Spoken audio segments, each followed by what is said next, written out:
Just because the world's trying to end doesn't mean that you can't grow a garden. This garden is easy. You can modify it to your circumstances, to your size, what best fits your environment and your situation in life. So follow these steps and it's really easy. I got two types here. One is a wicking bed that anyone can do off of little to no cost. And then another one is just a traditional planter box and it grows down into the soil. End of the world wicking beds. So I have some 2x10s. Some of them are old, some of them are new. So I just made a box that I'm gonna line in this stuff you can find in any construction dumpster. It comes wrapping the 2x4s and stuff so it doesn't get all wet and moldy and whatnot in transportation. But it's waterproof completely. This compost is really nothing special. It's kind of mixed in with the native dirt we have here, which has got a lot of clay in it. Here's the pile there. But basically we've just been putting banana peels, apple cores, things like that. Also coffee grounds, even with the coffee filter. And we've been mixing it in, lawn clippings, whatever. So I'm putting that in here and I'm gonna completely saturate it. I'm gonna put, you can see the water starting to pool, but I'm gonna put more water than that. And then I have just regular garden or topsoil, you know, potting soil and stuff I'm gonna put over the top of that.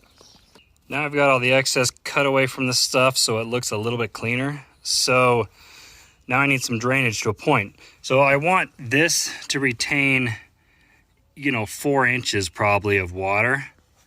So the easy way to do this without putting any drains in or anything, I'm just tucking this down on each corner so that the water is going to come, go here and have a way to escape. And then I actually have a surface drain that's like 6 feet away. So if I really overwater it, it'll just capture that and it spreads it across the lawn, you know, down the hill a little ways. But that's the idea. That'll keep the plumbing out of it, just quick and dirty. Here's the bags of soil that I have that I'm going to add to these planter boxes. So basically we got some topsoil, 2 different kinds of topsoil, and we got a potting mix. So I'm going to mix those equal parts all together and put that right over the top of our beds right there. So that ought to give me about maybe 3 inches across this whole thing. This is 6 cubic feet all together. And then I also have a little bit of leftover peat moss and perlite that I'll also throw in with the mix because that's super healthy for root growth and everything, keeping oxygen around the roots. So here we go.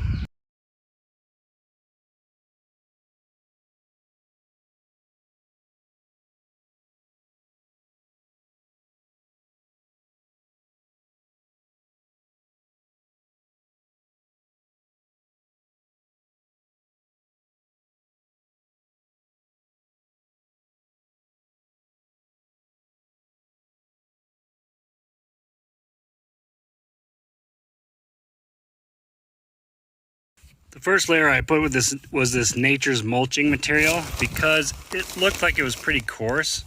So I think it's better off further down in the soil where it can break down and give future nutrients. The next one I put in was this top dressing because it looked somewhat similar to the forest compost, but it looked like it was further broken down. So I thought that would do better on the second layer. The next one, water hold cocoa blend.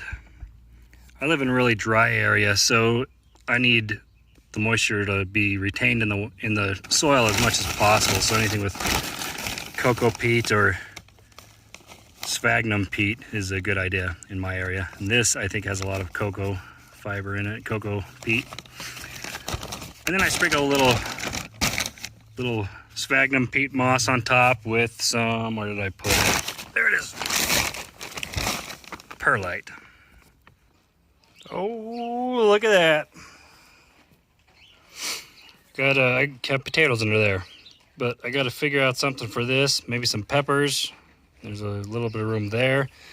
But I'm also going to put a bunch of seeds, do another second box down in here to do just seeds, and I'm not going to do the wicking bed version on those. It's just going to go straight into the ground. So we'll see if there's a difference between the rate that these other ones grow and these ones with not the wicking beds.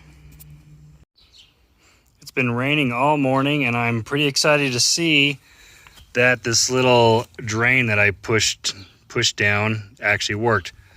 I was half expecting this to be completely full of water when I came out here, but obviously it's not. So it looks like everything's working, so that's good. This is the day after I planted all of this.